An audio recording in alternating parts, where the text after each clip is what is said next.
One of President Aquino's agenda in his state visit to South Korea is to invite more Korean businessmen to invest in the Philippines.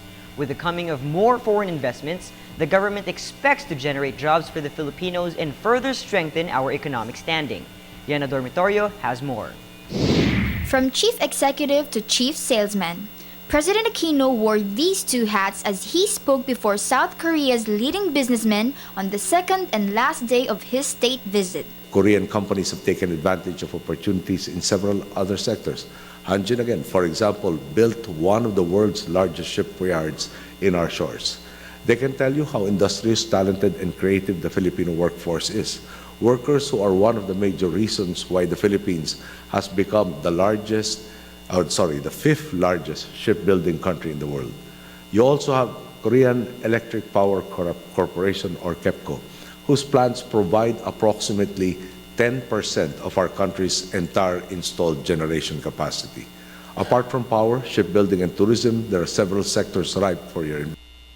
Most prominently in automotive parts manufacturing, infrastructure, electronics, food, agriculture, and the IT BPM sectors. These companies have found success in the Philippines and can truly say that it's not just more fun in the Philippines, it is also more profitable.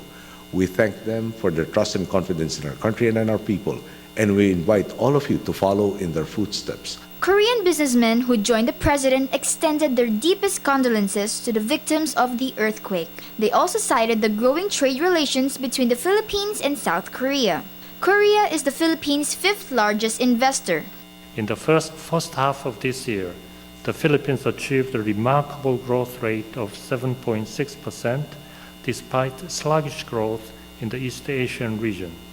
Its strength in business outsourcing, based on a foundation of steady household consumption and economic growth, is what makes the Philippines the most fast-growing country in East Asia. Moreover, President Aquino's initiative for promoting public-private cooperation is serving as a strong engine for the economy. During the open forum, President Aquino was asked if he is willing to amend the provision of the Constitution on the ownership of lands by foreigners. Currently, we're not looking at revising the Constitution, but perhaps in direct answer to the question, China is considered one of the most consistent in terms of growth for the past decade. And I understand in China, you are not allowed to own the land. So that doesn't seem to be a hindrance towards profitability and growth for any corporation.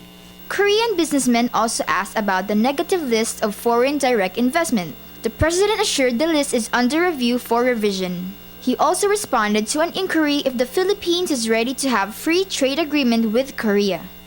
Definitely, we are very interested in exploring this as well as in joining other free trade associations. We do believe that our growth cannot exist in a vacuum without our partners also continued growth. Then our growth also is tied. Hence, it is logical for us to pursue all of these free trade agreements. The final question was about the president's impression on his visit. It's my third visit to Korea, and may I say that every time I visit Korea, it seems to have transformed itself. My first visit was sometime in the late 80s. If I remember correctly, it seemed like development was on one side of the Han River and the other side did not. Now I wonder which side I was on in the 80s, because both sides seems to have been very populated and very well developed. So again, whenever we look at Korea, my father regaled us with stories of his stint here as a war correspondent. He talked about how desperate times then were. And to see and marvel at where you have come now is really an example for all other countries to emulate. And hopefully we will be able to imbibe and transmit to our people the very positive values that we see in the Korean populace and in your country and your government. This is Yana Dormitorio for News at 1 Junior Edition.